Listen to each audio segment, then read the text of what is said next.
Hello दोस्तों, स्वागत है आपका आपके अपने चैनल में। एक बार फिर हम MCQ UGC नेट के कुछ क्वेश्चन लेकर आए हैं जो आपके पेपर में डेफिनेटली देखने को मिलेंगे, क्योंकि ऐसे ही बहुत से क्वेश्चन पूछे गए हैं।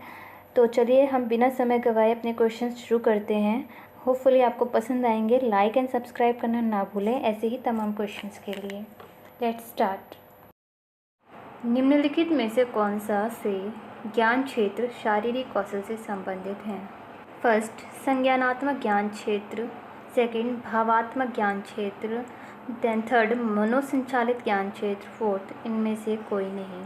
करेक्ट आंसर है मनोसंचालित ज्ञान क्षेत्र। अगला क्वेश्चन है, निम्नलिखित में से कौन सा उदाहरण संज्ञानात्मक ज्ञान क्षेत्र के रूप में उद्धृत किया जा सकता है? पहला ऑप्शन है किसी विशेष विषय का संचालन करना, फोटो फिल्म का विकास, निबंध लिखना, अनुरक्षण का उत्तरदायित्व लिखना। करेक्ट आंसर है किसी विशेष विषय का संचालन करना।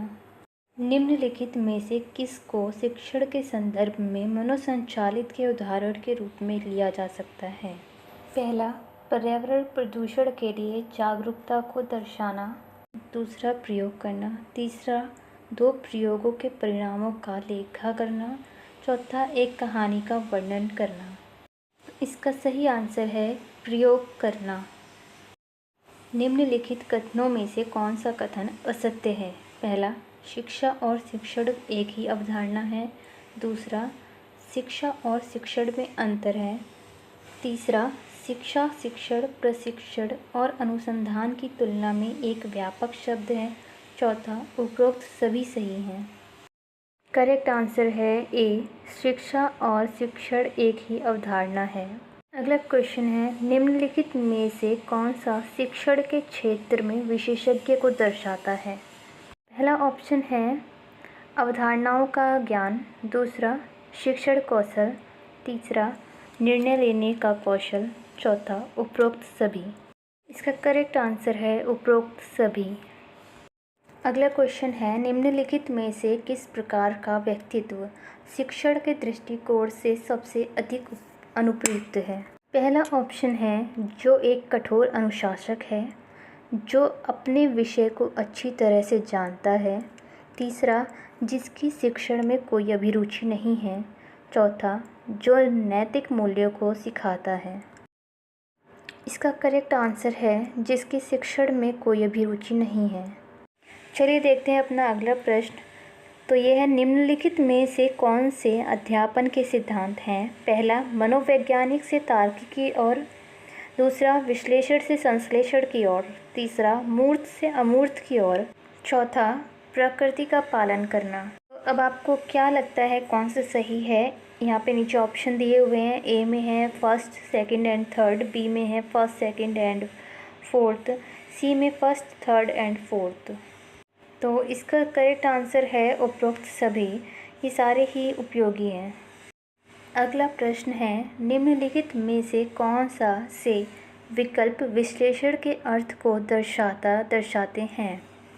ऑप्शन आपके सामने हैं। ए, संघटक भाग में एक समस्या का हल ढूंढने की क्षमता। बी, संघटक भागों का संयोजन करना। सी, ए और बी दोनों। या डी, उपरोक्त में से कोई नहीं। इसका करेक्ट आंसर है ए, संघटक भाग में एक समस्या का हल ढूंढने की क्षमता।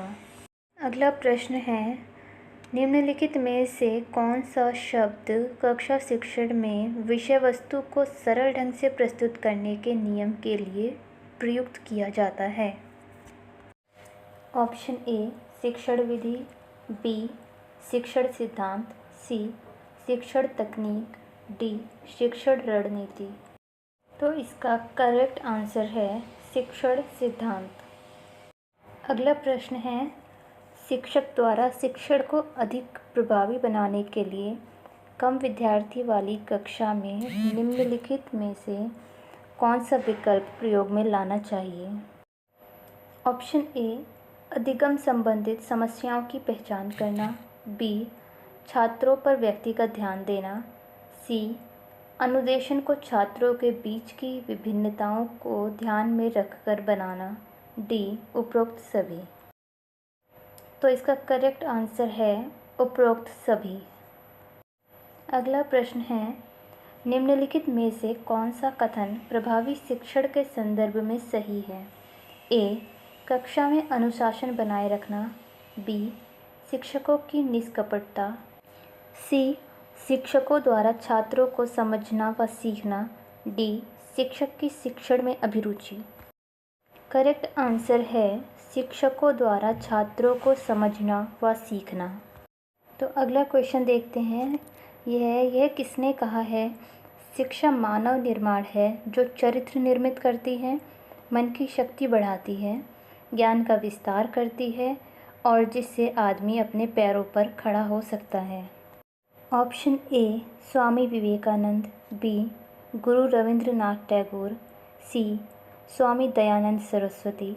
डी, उपरोक्त में से कोई नहीं।